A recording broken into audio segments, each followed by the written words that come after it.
دايما بنقرا على علب السجائر ان السرطان، ان التدخين بيؤدي الى سرطان الرئه ويسبب الوفاه. في حين انا شخصيا عندي تجربه ان ليا 2 قرايب، واحد كان مدخن شره وما جالهوش سرطان وتوفى عادي، في حين التاني اللي ما كانش بيدخن خالص جاله سرطان الرئه. فمش يعني مش موضوع ملوش علاقه ببعضه، التدخين ملوش علاقه بسرطان الرئه.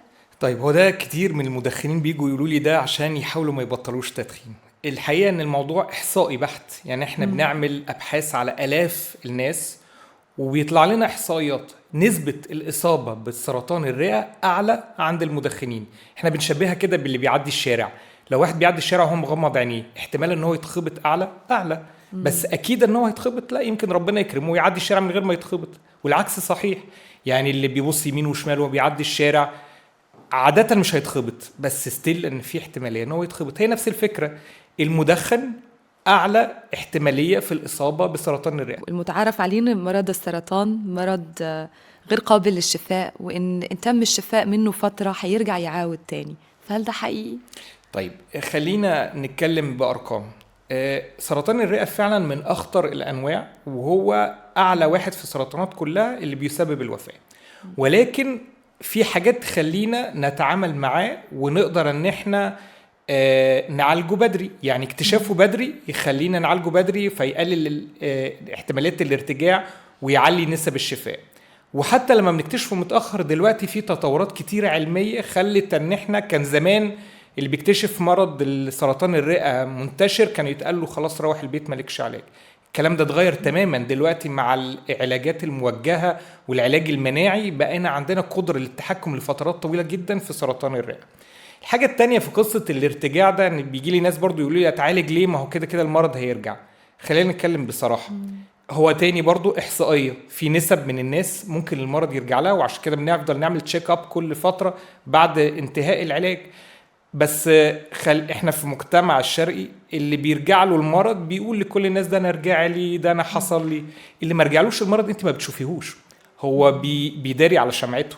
فانت بتسمعي دايما اللي جاي بيقول اللي رجع له، حتى لو هم مثلا 20% من الناس. ال 80% التانيين انت ولا بتشوفيهم في المستشفى، ما هو مش راجع تاني المستشفى، هو الحمد لله خف، ولا رايح يمشي في الشارع يقول انا خفيت. هو يعني ايه، بيداري على شمعته. دايما عادة كده الخبر السيء هو اللي بيبقى منتشر، اما الخبر اللطيف ما بيبقاش له نفس قوة الانتشار. احنا بقى لان احنا بنبقى عندنا رؤية على 100% من العيانين، فشايفين ال 20% رجع لهم وشايفين ال 80% اللي ما رجع لهمش، اللي يمكن المجتمع ما بيبقاش شايفه. طيب دايما برضو بسمع من الدكاترة ان النصيحة هو ان احنا كل فترة نعمل التشيك اب، يمكن يبقى عندنا مرض ما فنكتشفه.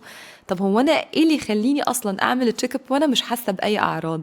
يعني بحسها كده، هو هل يعقل مثلا يبقاش عندي اعراض لدور البرد واروح اكشف يمكن يكون عندي برد؟ يعني ازاي، ليه اعمل التشيك اب كل فترة؟ ده سؤال حلو قوي.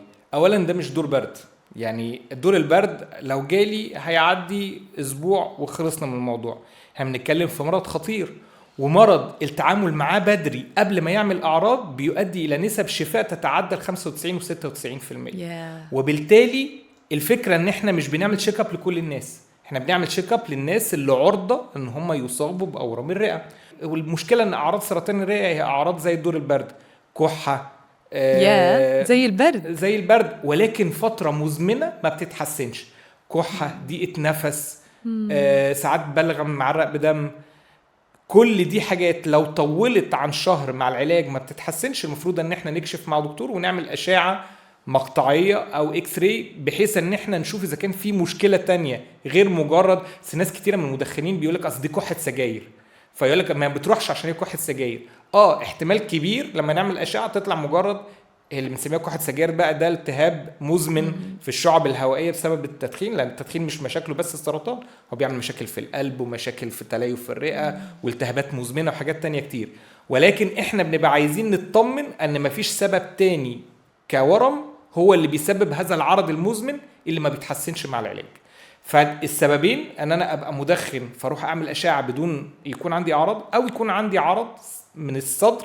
وبالمناسبه العرض ده مش لازم يكون حاسس بكلكوع، مش لازم يكون فيه وجع او ما فيش وجع، لان برضو بعض الاساطير ان الاورام ما بتألمش او بتألم، الاثنين ما لهمش علاقه بالموضوع. ممكن يبقى فيه الم، ممكن ما يبقاش فيه الم.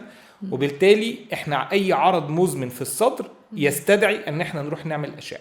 يعني فان احنا نطمن ان مفيش شيء احسن من ان احنا نبقى مش حاسين ولكن نتفاجئ ان في شيء ما بنعاني منه. بالظبط. شكرا لحضرتك وعلى المعلومات القيمة دي، ويا رب يكون الناس كلها استفادت يا رب. شكرا جزيلا. شكرا.